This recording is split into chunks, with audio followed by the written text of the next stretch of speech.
because the workers and peasants said, look, we own everything. We don't have to take care of everything because it's ours.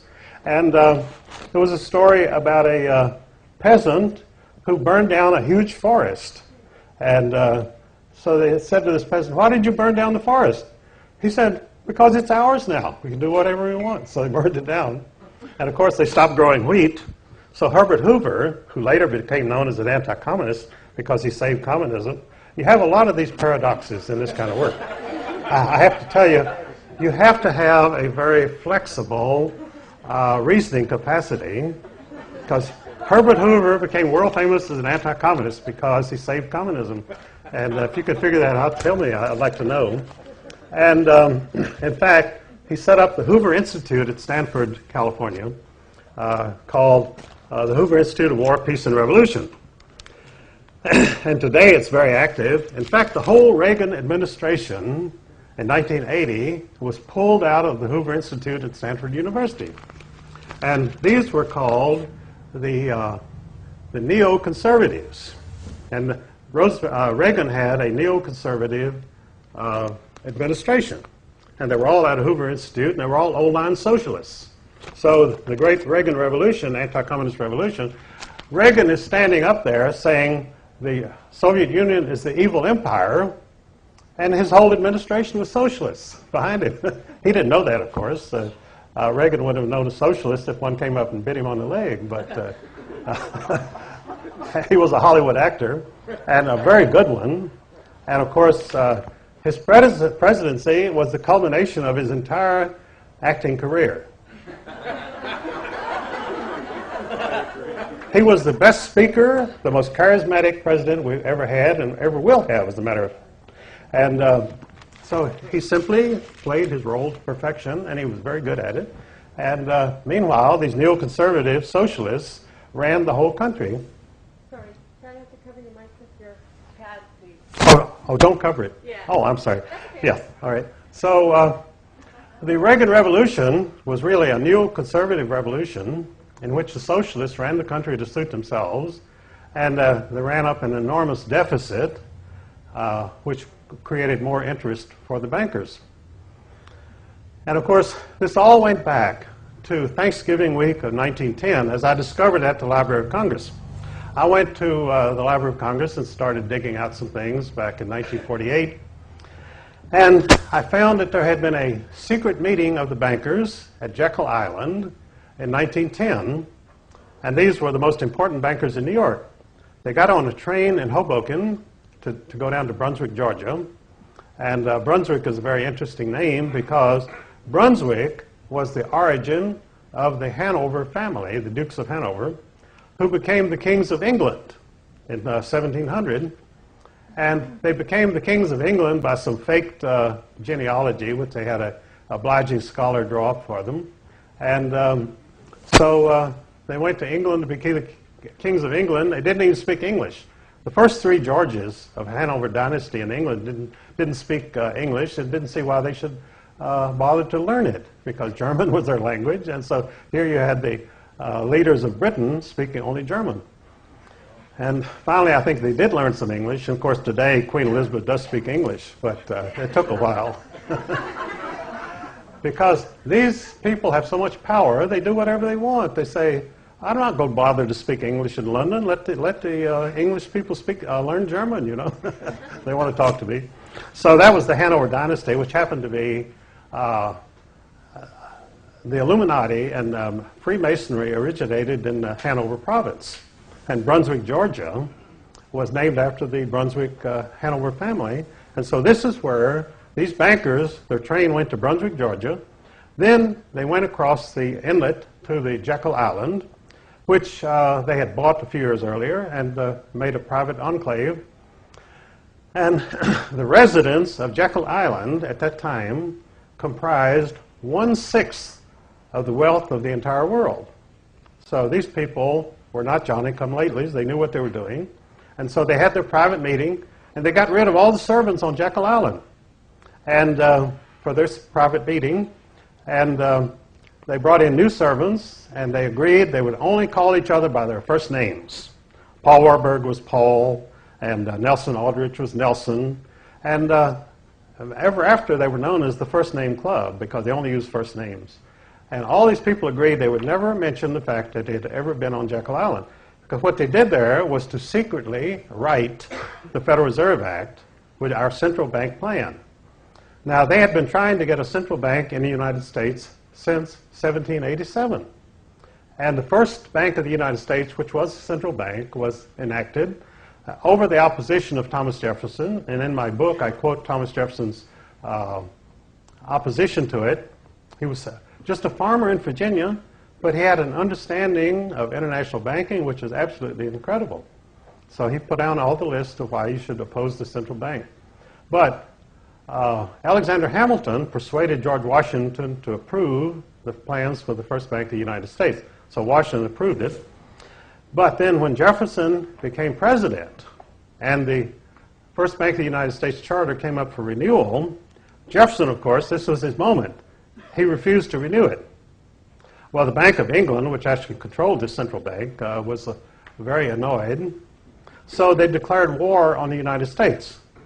Now, when you go to school, you're probably taught that the War of 1812 was caused by the fact that British frigates stopped American ships on the high seas and took off their crews and put them to work on their own ships. It's called impressing. Well, that did happen, but that wasn't the reason for the war whatsoever.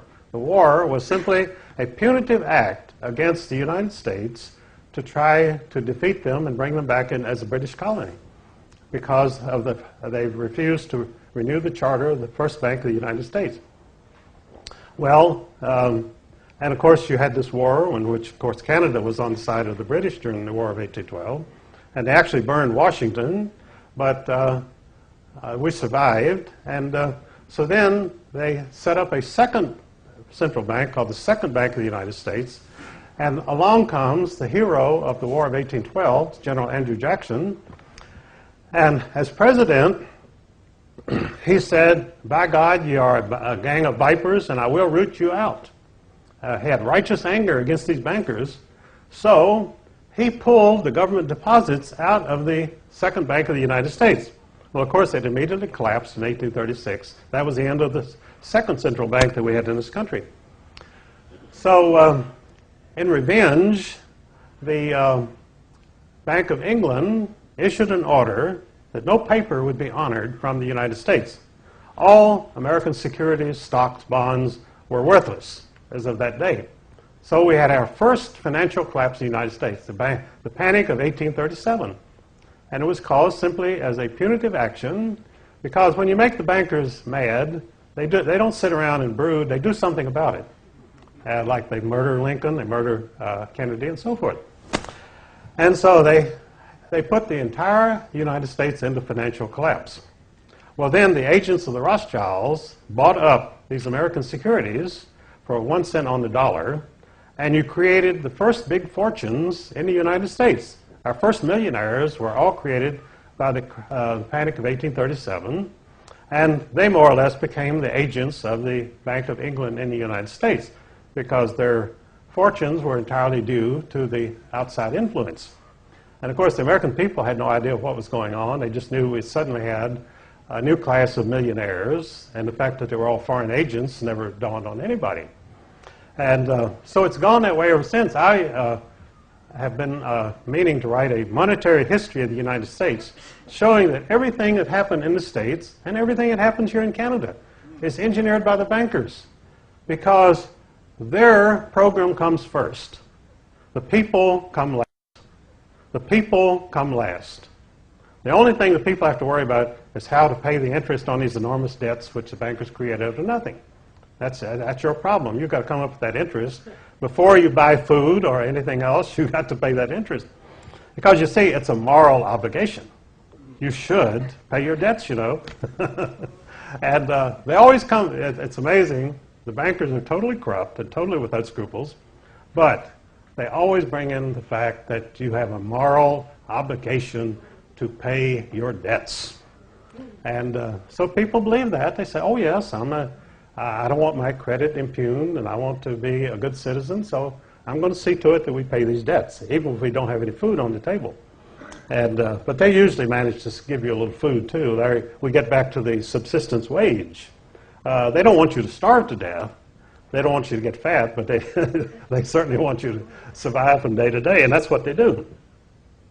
And of course, this has a devastating effect on the morals of the country. I have claimed for years that the Federal Reserve System and the central bank, which you have here, has a very depressing moral effect on the entire population. Because instead of people being constructive and building their lives and having constructive careers, their first obligation is to pay all this interest to the bankers.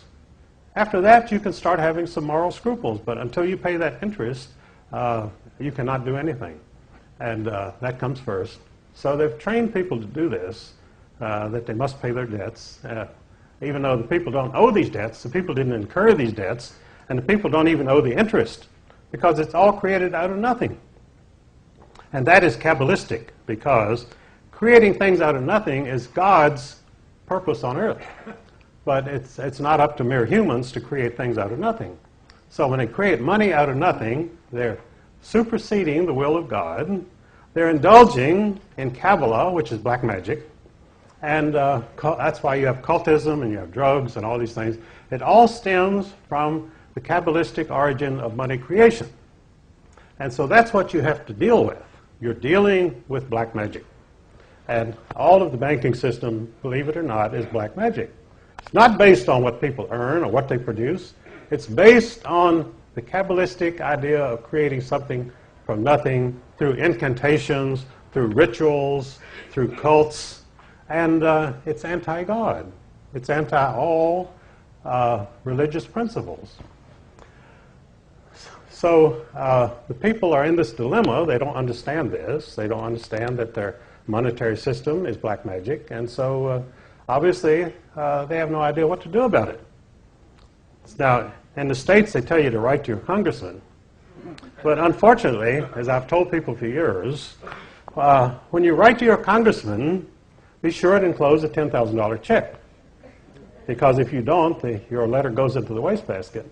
Now, if you enclose a $10,000 check, let's say, well, this guy obviously knows what's going on, so we have to pay a little attention to his views. But without the money, they have a saying in Washington, nothing for nothing.